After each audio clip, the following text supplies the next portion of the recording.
Le sujet, c'est un élément essentiel de la phrase. Il indique de qui ou de quoi l'on parle. Il indique aussi qui a fait l'action exprimée par le verbe.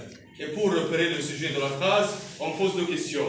Qui est-ce qui sait si le sujet est une personne ou qu'est-ce qui sait si c'est une chose? Exemple, mon ami joue. Voilà le sujet, mon ami. Pour savoir que c'est un sujet, je dois poser la question qui est-ce qui joue? Le plus petit des enfants parle. Qui est-ce qui parle? Le plus petit des enfants. Donc le plus petit des enfants, c'est un sujet. La classe est propre. Qu'est-ce qui est propre? C'est la classe, donc la classe est sujet. Ici, la place du sujet. En général, le sujet se place avant le verbe. Exemple, le professeur explique la leçon.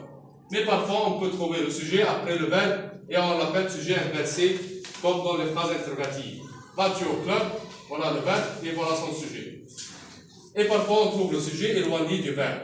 Comme dans l'exemple ici, le professeur en classe explique la leçon. Voilà le sujet et voilà son verbe. Ici, le sujet est éloigné du verbe. La classe grammaticale, c'est-à-dire la nature.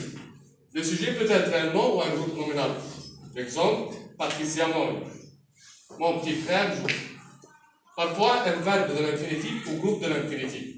Courir est bon pour la santé. Voilà le sujet et voilà son verbe conjugué. Faire le devoir, c'est un sujet, c'est un groupe de l'infinitif, c'est-à-dire verbe plus complément. Et voilà son verbe et voilà son complément. Parfois, on trouve le sujet, un pronom-sujet. Ou un pronom général. Je reste calme en classe. Et cela me rend content. Personne ne parle.